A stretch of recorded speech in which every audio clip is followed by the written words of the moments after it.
Holy moly, the man himself is back. Subscribe and leave a comment to see your face in the next video. Hey Reddit, when did your something's not right here gut feeling ever save you?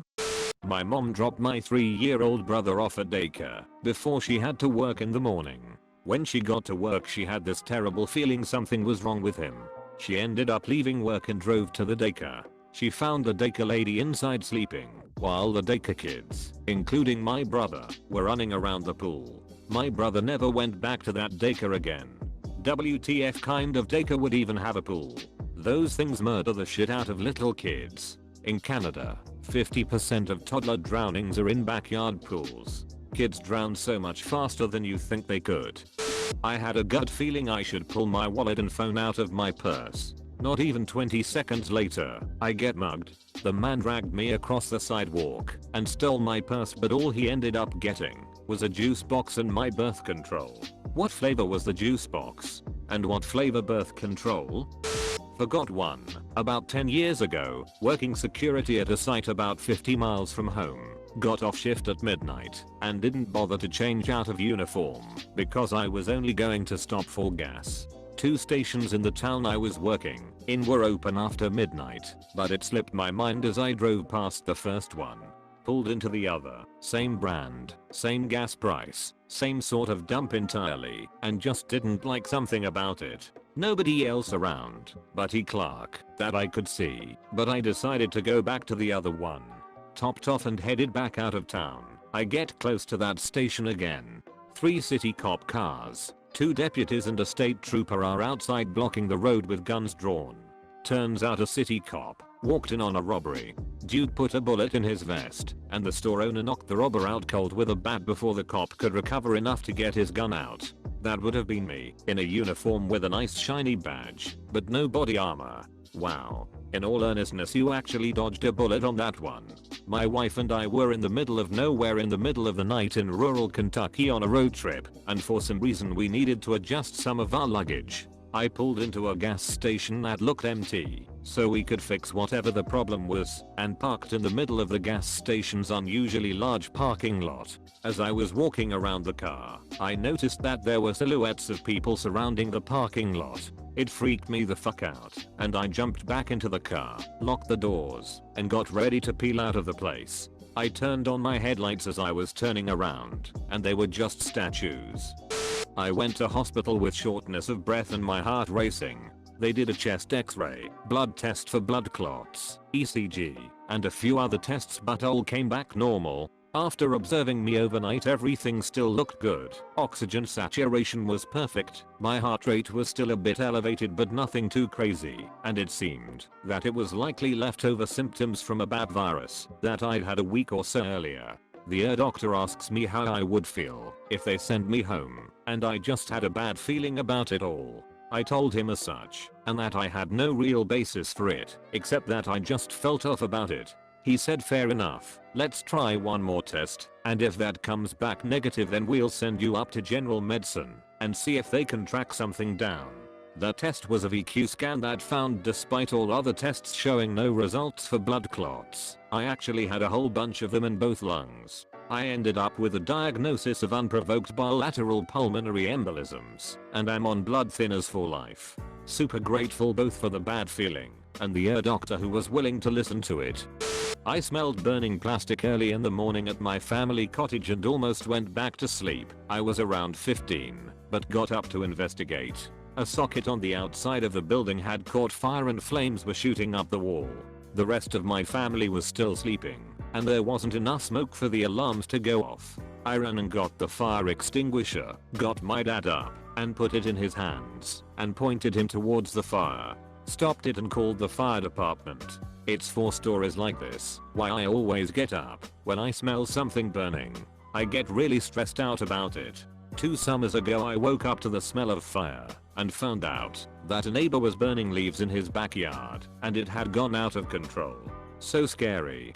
My aunt told me a story about my dad, who greatly dislikes his sister and is an all-around asshole 98% of the time, calling her out of the blue one night while she was in college. She answered. He said he didn't know why, but he had this urge to call her to make sure she was okay.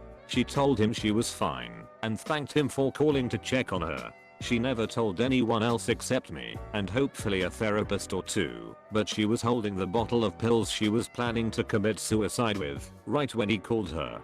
20 some years later, and she's very happy with her decision to live.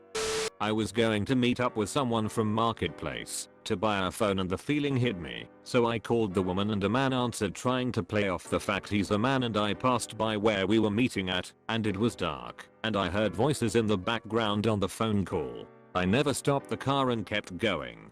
Pretty sure I saved myself from at the very least a mugging, but learned a good lesson. Always meet in a public place. You can meet at police stations. I believe most are okay with this. Imagine how someone trying to mug people off online marketplaces would feel about this. Like, if you gave them the address and they show up, and it's a police station, like what would they do? Would they not show up? Would they show up and do the trade? Or would they ask to meet somewhere else? Because that would make it obvious.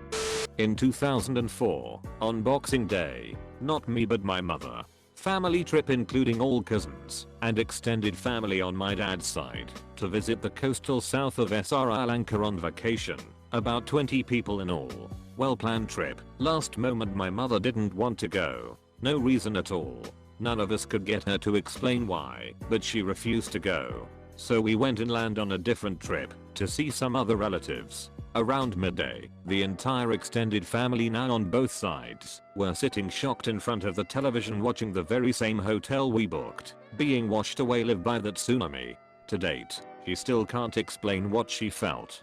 Not me, but my mother, saved my grandfather's life when he had a stroke in his chair in their living room. We had all started to walk around the development when my mother, after about 50 to 75 meters from the house, said, "I'm going to go back and check on dad." I went with her and I nearly witnessed my grandfather die. He was on the chair, conscious, but unable to move or talk, just looking at my mother with bulging eyes. She called 911 once, then twice when she felt that they were running late. Ambulance came, got him on the stretcher, but it was too wide to fit out the door. We ended up tearing the door frame off to get him out. Because he was conscious, he actually remembers the ride to the hospital. He told us later that he heard the driver or someone say, "There is not a chance that this guy lives." That was when I was around 5 to 6 years old. He is still alive to this day, more than a decade later. At my mother's funeral, part of his speech was about how, without my mother's actions, he would not have been able to spend time with her during her final years of life. And for that, he is eternally grateful. It didn't save me, but saved a friend. A big group of friends and I were walking home from an event in a town we weren't used to. It was night, and hardly anyone was around, empty streets and all that. We were walking down a sidewalk that had high fences next to it, so when you turned a corner, whatever was around it was out of sight. One of the girls fell behind, distracted by her phone, I think, and I noticed, so I started drifting behind as well, to become a sort of midway point between her and the group. Soon, we were nearing where we were staying, and our group rounded a corner, then started making their way into the yard where our living quarters were. I saw a car drive past us, then turn the corner down the street the girl was still on. As soon as I saw it, I suddenly got this suspicious, awful feeling, so I stopped and went back to the corner to keep an eye on the friend.